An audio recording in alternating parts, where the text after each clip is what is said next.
आज हम CTET की तैयारी के लिए एक नया टॉपिक लेकर आए हैं, जो कि आगे का टॉपिक है समाजीकरण की प्रक्रिया, सोशलाइजेशन प्रोसेस। हम जानते हैं कि मनुष्य एक सामाजिक प्राणी है और मनुष्य समाज में ही रहता है और समाज में रहकर वह विभिन्न प्रकार की गतिविधियों को सीखता है, विभिन्न प्रकार के क्रियाकलापों को सीखता है और फिर धीरे धीरे सीख करके अपने आप में उन क्रियाओं को स्थापित कर लेता है। उदाहरण के लिए कोई भी बच्चा अपने माता पिता से अथवा अपने समाज से जिन चीज़ों को सीखता है उसी चीज़ को वह दोबारा करने की कोशिश करता है और धीरे धीरे ये चीज़ें उसके अंदर समाहित हो जाती है और पूर्ण व्यक्तित्व का निर्माण होता है। इस प्रकार से वह भी धीरे धीरे समाज का एक अंग बन जाता है। आज हम बात करेंगे समाजीकरण की प्रक्रिया के लिए दिए गए विभिन्न सिद्धांतों के विषय में। सबसे पहला सिद्धांत है जिसको रॉस ने दिया है। रॉस एक मनोवैज्ञानिक थे। इन्होंने बताया था समाजीकरण सहयोग करने वाले व्यक्तियों में हम की भावना का विकास करता है और उनमें एक साथ कार्य करने की इच्छा तथा क्षमता का विकास करता है। अर्थात उन्होंने बताया कि जैसे मैं से सिर्फ एक सिंगल व्यक्ति का बोध होता है और हम से बहुत सारे व्यक्तियों का बोध होता है। तो रॉस ने बताया कि समाजीकरण सहयोग करने वाले व्यक्तियों में मैं को खत्म कर हम यानी हम सभी के साथ मिलकर के काम करने जैसी भावना का बोध कराता है, उसका विकास कराता है, जिससे एक साथ कार्य करने की इच्छा तथा क्षमता का विकास होता है। दूसरा सिद्धांत है यंग, किम्बल यंग, इनका पूरा नाम है किम्बल यंग। समाजीकरण वह प्रक्रिया है जिसके द्वारा व्यक्ति सामाजिक एवं सांस्कृतिक क्षेत्र में प्रवेश करता है एवं समाज के विभिन्न समूहों का सदस्य बनता है तथा जिसके द्वारा समाज के मूल्यों और मान्यताओं को स्वीकार करने की प्रेरणा मिलती है। समाजीकरण वह प्रक्रिया है जिसके द्वारा सामाजिक एवं सांस्कृतिक, सामाजिक का अर्थ होता है समाज में रहने वाले लोगों के बीच की स्थिति और संस्कृति का अर्थ होता है उन लोगों के द्वारा जो क्रियाकलाप किए जाते हैं उसको हम कहते हैं सांस्कृतिक। तो सामाजिक और सांस्कृतिक क्षेत्र में प्रवेश करता है एवं समाज के विभिन्न सदस्यों, विभिन्न समूहों का सदस्य बनता है। समाज में बहुत सारे समूह होते हैं, बहुत सारे, चूँकि हम जानते हैं कि समाज का निर्माण परिवार से होता है और परिवार के लोग भिन्न भिन्न परिवारों के साथ जुड़ करके एक समूह का निर्माण करते हैं और आपस में कई समूह मिलकर के एक समाज का निर्माण होता है। तो समाज में पाए जाने वाले भिन्न भिन्न समूहों का सदस्य बनता है तथा जिसके द्वारा समाज के मूल्यों और मान्यताओं को स्वीकार करने की प्रेरणा मिलती है। ये सिद्धांत है किम्बल यंग का।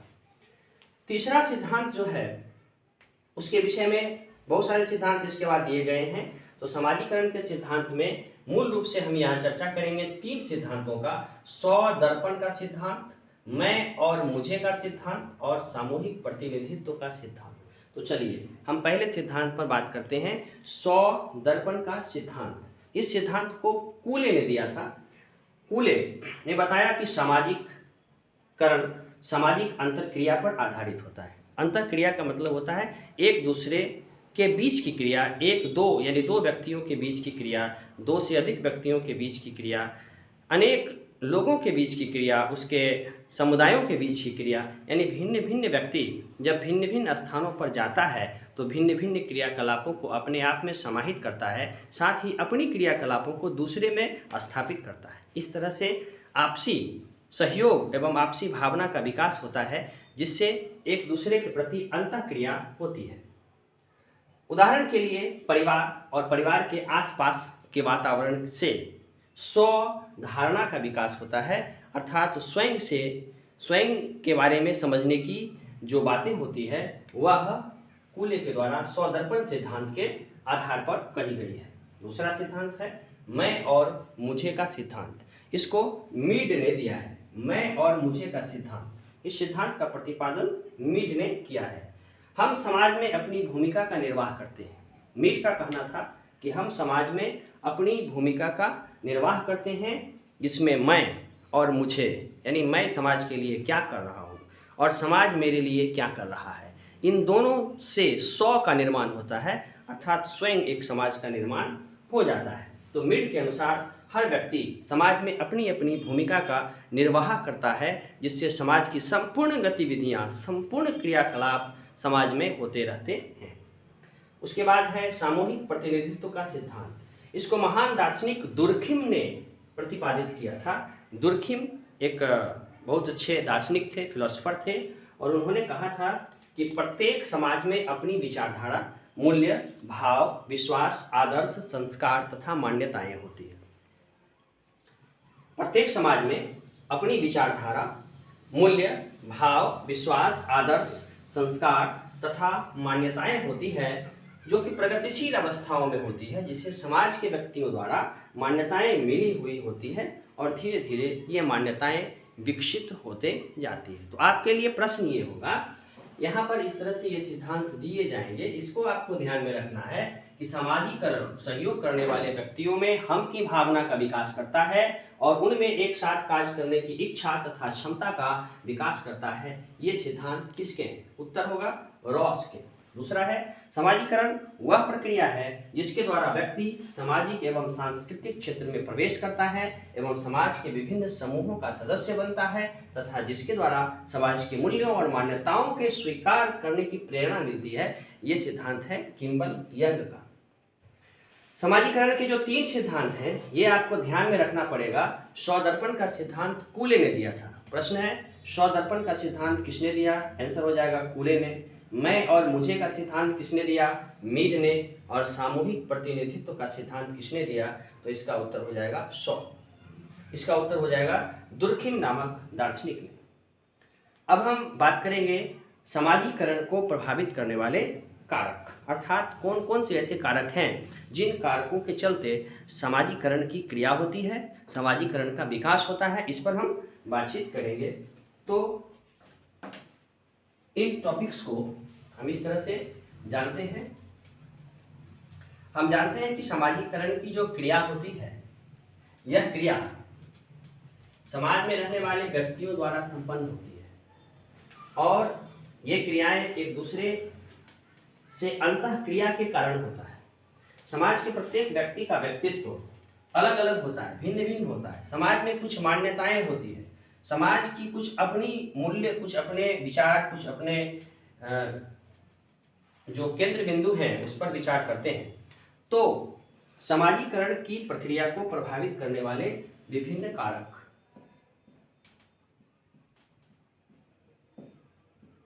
समाजीकरण की प्रक्रिया को प्रभावित करने वाले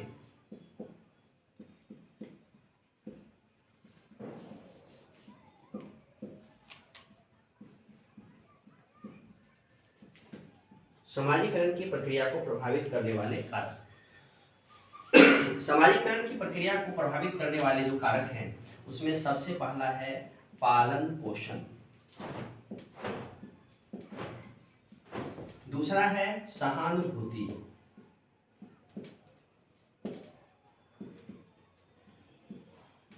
तीसरी जो बात है वह है सामाजिक शिक्षण,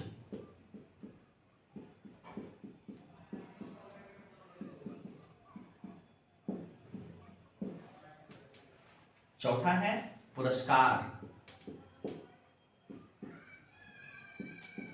एवं दंड, पांचवा है वंशानुक्रम, छठा है परिवार, सातवां है पड़ोस, उसके बाद आठवां है विद्यालय,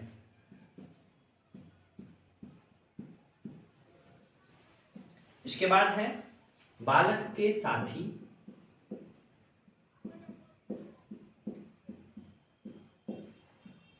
समुदाय और धर्म। यद्यपि इसके और भी प्रभावित करने वाले कारक हैं, जैसे जाति, जैसे क्षेत्र विशेष, रहन सहन, ये सारी चीज़ें। तो हम इस पर 1 बाय 1 करके इसका विश्लेषण करेंगे, इस पर पूर्ण रूप से चर्चा करेंगे। तो सबसे पहला है पालन पोषण। किसी भी बच्चे का विकास उसके पालन पोषण से जुड़ा होता है। किस प्रकार से उसका पालन पोषण हुआ है यह उसके विकास के लिए एक महत्वपूर्ण घटक की तरह कार्य करता है। मान लिया जाए कि किसी बच्चे का पालन पोषण अच्छे ढंग से नहीं हुआ तो निश्चित रूप से उसके अंदर सर्वांगीण विकास नहीं होगा, और सर्वांगीण विकास नहीं होगा तो उसमें सामाजिक अंतःक्रिया की कमी होगी, जिससे वह पूर्ण रूप से उसमें सामाजिक विकास नहीं होगा, उसका पूर्ण सामाजिकरण नहीं होगा। दूसरी बात है सहानुभूति। सहानुभूति बच्चा यह देखता है कि उसके साथ कौन सहानुभूतिपूर्वक व्यवहार करता है और कौन उसके साथ सहानुभूतिपूर्वक व्यवहार नहीं करता है। सहानुभूतिपूर्वक व्यवहार करने पर बच्चों में अपनत्व की भावना का विकास होता है और इससे उसमें अपना और पराया ये शब्द का संज्ञान होता है। वो ये समझ पाते हैं कि मेरे लिए कौन श्रेष्ठ है, मेरे लिए कौन अपना है और कौन मेरे लिए दूसरा है। तो अपनत्व की भावना सहानुभूति के जरिए ही प्राप्त होती है। तीसरा चीज़ है सामाजिक शिक्षण। प्रत्येक समाज में कुछ नियम, कुछ कानून, कुछ अवधारणाएं होती हैं, कुछ कॉन्सेप्ट होता है जिसके आधार पर उस समाज का मूल्य निर्धारित होता है। प्रत्येक समाज में कुछ न कुछ नियम होते हैं जिस नियम का पालन परिवार से ही करवाया जाता है, फिर वह समाज के लोगों द्वारा करवाया जाता है। तो उन नियमों को हम सामाजिक शिक्षण कहेंगे। समाज की कुछ अपनी परंपराएं होती हैं, कुछ ट्रेडिशन होता है। इस ट्रेडिशन के जरिए बच्चों में सामाजिक शिक्षण दिया जाता है जिससे उसका सामाजिकरण होता है। उसके बाद है पुरस्कार एवं दंड। समाज बच्चे को विभिन्न कार्यों के लिए प्रशंसा करता है। जिन कार्यों के लिए समाज के लोग बच्चे की प्रशंसा करते हैं तो बच्चा उस चीज़ को, उस कार्य को अच्छा समझता है और फिर उसको अच्छे ढंग से अपने आप में उतारने का प्रयास करता है और उसको और बेहतर ढंग से करने की चेष्टा करता है। लेकिन जब उसे किसी कार्य के लिए दंड दिया जाता है तो बच्चा यह समझ जाता है कि यह कार्य दंडनीय है, अपराध की श्रेणी में है, इसलिए वह उस कार्य को नहीं करता है। समाजीकरण की दिशा में पुरस्कार और दंड ये दोनों ही महत्वपूर्ण स्थान रखते हैं। उसके बाद है वंशानुक्रम। व्यक्ति जिस वंश में जन्म लिया है उस वंश में जो उसका हेरेडिटी कैरेक्टर है वो कैरेक्टर उसमें आएगा। उसके माता पिता के गुण बच्चों में आएंगे, उसके वंश के गुण बच्चों में आएंगे और वह गुण उसको समाजीकरण के लिए प्रेरित कर सकता है, समाजीकरण को बेहतर ढंग से समायोजित करने में सहयोग कर सकता है, अथवा वह समाज में उन विभिन्न घटकों के विरुद्ध भी उसे कर सकता है जो कि उसे नहीं होने चाहिए। अर्थात वंशानुक्रम का अच्छा और बुरा दोनों तरह का प्रभाव पड़ता है। यह इस बात पर डिपेंड करता है कि वंशानुक्रम किस प्रकार का है। अगर अच्छा है तो उसके समाजीकरण की क्रिया अच्छी होगी, अगर बुरा है तो उसके समाजीकरण की क्रिया बुरी होगी। उसके बाद है परिवार। हम जानते हैं कि बच्चे के लिए परिवार सबसे पहली पाठशाला होती है। परिवार में रहने के बाद ही परिवार में भाई बहन, माता पिता, दादा दादी, चाचा चाची, अन्य व्यक्तियों के साथ जब वह जुड़ता है तो उन व्यक्तियों से वह जुड़ने के बाद उन क्रियाओं को, खान पान, रहन सहन, व्यवहार, बोली इत्यादि चीज़ों को वह सीखता है जिससे समाजीकरण की दिशा में वह अग्रसर होता है। उसके बाद है पड़ोस। कोई भी बच्चा परिवार से निकलकर अपने पड़ोस में जाता है। अब पड़ोस में किस प्रकार का परिवार रह रहा है, उसके बच्चे किस तरह के हैं, उस पड़ोस का पूर्ण रूप से प्रभाव उस बच्चे पर पड़ता है। इसीलिए अच्छे लोग जो होते हैं, अधिकांशतः जो लोग होते हैं वो अपने पड़ोस को, अच्छे पड़ोस जहाँ हो वहाँ रहना पसंद करते हैं, क्योंकि पड़ोस में रहने वाले व्यक्तियों, उसके रहन सहन, उसके व्यवहार का प्रत्यक्ष प्रभाव बच्चों पर पड़ता है जो कि समाजीकरण की प्रक्रिया के लिए प्रभावित करने वाले कारक हैं। उसके बाद विद्यालय। जब बच्चा परिवार से निकलकर विद्यालय में जाता है तो वह एक बहुत बड़ा समाज है जिसमें अनेक समाज से बच्चे आते हैं, अनेक परिवारों से बच्चे आते हैं, जिसके अलग अलग ट्रेडिशंस होते हैं, अलग अलग परंपराएं होती हैं, अलग अलग खान पान होते हैं, अलग अलग रहन सहन होते हैं। उन रहन सहन का आदान प्रदान होता है, बच्चों के बीच अंतःक्रिया होती है, जिससे एक सामाजिकरण का विकास होता है और समाज के विभिन्न अवयवों और घटकों को आपस में समाहित करके एक बृहद पैमाने पर बच्चों में समाजीकरण की प्रक्रिया होती है। तो विद्यालय एक वृहद समाजीकरण की जन्म स्थली है। उसके बाद है बालक के साथी। बालक अपने साथी के साथ खेलते हैं, जात पात, धर्म, ऊंच नीच, भेदभाव किए बिना इससे ऊपर उठकर वह उसके साथ अंतःक्रिया करते हैं और आनंद करते हैं। तो बच्चे इसमें एक दूसरे के बीच अपने सामाजिक मनोभावों को त्यागते हैं और उसे ग्रहण करते हैं, जिससे सामाजिकरण के दायरा का विस्तार होता है। उसके बाद है समुदाय। समाज के बाद बच्चा समुदाय में जाता है और समुदाय में अपने समाज की बात को प्रतिष्ठापित करता है और दूसरे समाज के बातों को अपने अंदर प्रतिष्ठापित करता है। इस तरह से भिन्न भिन्न समाजों के बीच समाजीकरण की क्रिया होती है। और इसके बाद है धर्म। यह समाजीकरण में एक महत्वपूर्ण स्थान दिलाता है, एक महत्वपूर्ण स्थान रखता है, क्योंकि धर्म आदर्शवादी और निष्ठावान तथा नैतिकता पर आधारित होते हैं, जिसके चलते एक व्यक्ति का सर्वांगीण विकास होता है, व्यक्ति से समाज का निर्माण होता है। और इस तरह से धर्म समाजीकरण की क्रिया में एक महत्वपूर्ण घटक के रूप में, प्रभावित करने वाले घटक के रूप में कार्य करता है। तो समाजीकरण की प्रक्रिया के बाद हम आपको अगले वीडियो में बताएंगे समाजीकरण के प्रकार के बारे में। तब तक आप हमारे वीडियो पर बने रहिए, लाइक कीजिए, सब्सक्राइब कीजिए। धन्यवाद।